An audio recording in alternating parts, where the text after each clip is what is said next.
മഹാകേരളം ചാനലിലേക്ക് എല്ലാവർക്കും സ്വാഗതം. ഈ ചാനൽ നിങ്ങൾ ഇതുവരെ സബ്സ്ക്രൈബ് ചെയ്തിട്ടില്ലെങ്കിൽ സബ്സ്ക്രൈബ് ചെയ്യുവാൻ അഭ്യർത്ഥിക്കുന്നു.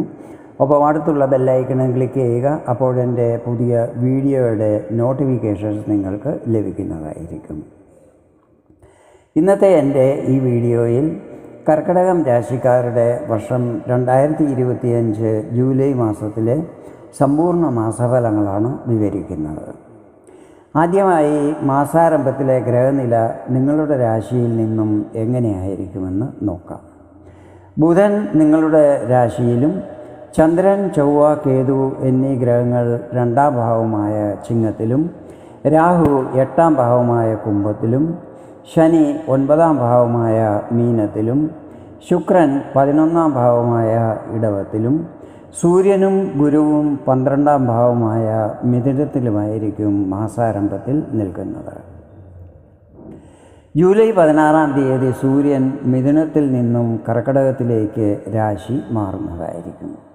26-ാം തീയതി ശുക്രൻ തൻ്റെ സ്വന്തം രാശിയായ ഇടവത്തിൽ നിന്നും മിഥുനത്തിലേക്ക് രാശിമാറ്റം ചെയ്യുന്നതായിരിക്കും. ജൂലൈ 28-ാം തീയതി ഇപ്പോൾ ചിങ്ങത്തിൽ കേതുവുമൊത്ത് അംഗാരകദോഷം നിർമ്മിക്കുന്ന ചൊവ്വ കന്നി രാശിയിലേക്ക് രാശിമാറ്റം ചെയ്യുന്നതായിരിക്കും. അതോടെ അംഗാരകദോഷവും അവസാനിക്കുന്നതാണ്.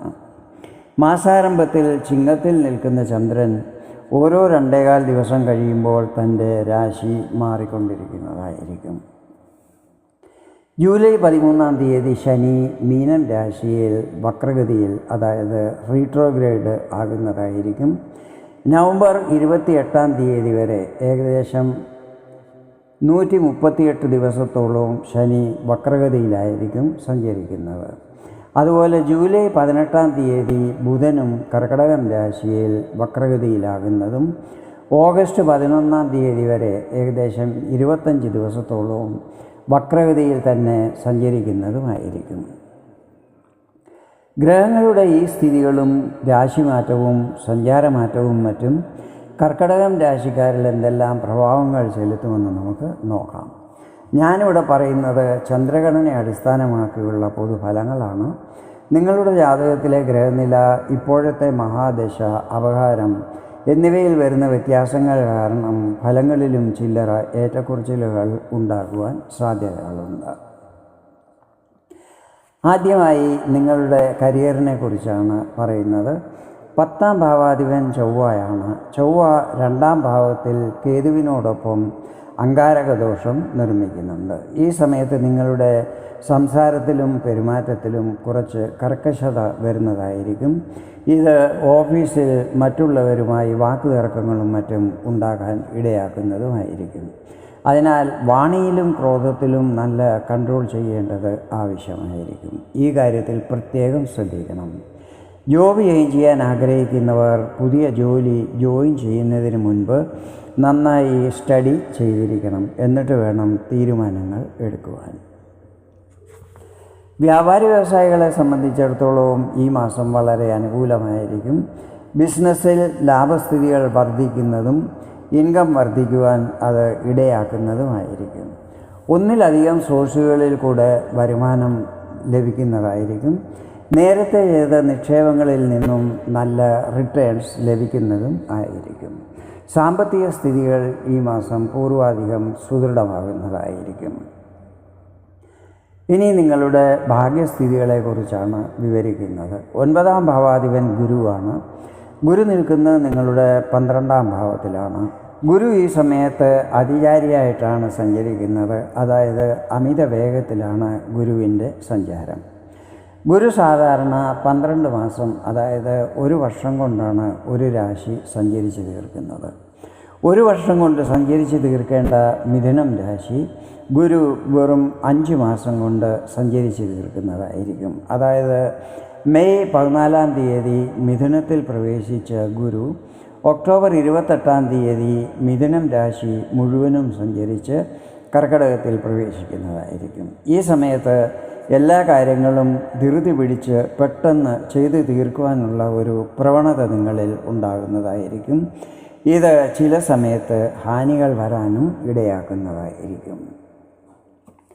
ശനി 9-ാം ഭാവത്തിൽ സ്വന്തം നക്ഷത്രത്തിൽ നിൽക്കുന്നത് ഭാഗ്യസ്ഥിതികൾ നല്ലതാകുവാൻ സഹായിക്കുന്നതായിരിക്കും. എങ്കിലും ഈ സമയത്ത് ധൃതി പിടിച്ചൊന്നും തന്നെ ചെയ്യാൻ പാടില്ല. നിക്ഷേപങ്ങളും മറ്റും എക്സ്പെർട്ടിൻ്റെ ഗൈഡൻസ് അനുസരിച്ച് വേണം ചെയ്യുവാൻ. യാത്രകൾ ചെയ്യുമ്പോൾ നല്ല ശ്രദ്ധയുണ്ടായിരിക്കണം. മൃഗങ്ങൾ, വാഹനം എന്നിവ കാരണം പരിക്കുകൾ പറ്റാതിരിക്കുവാൻ ശ്രദ്ധിക്കണം. സന്താനങ്ങളെക്കുറിച്ച് എന്തെങ്കിലും ആശങ്കകളുണ്ടെങ്കിൽ അതെല്ലാം മാറിക്കിട്ടുന്നതായിരിക്കും.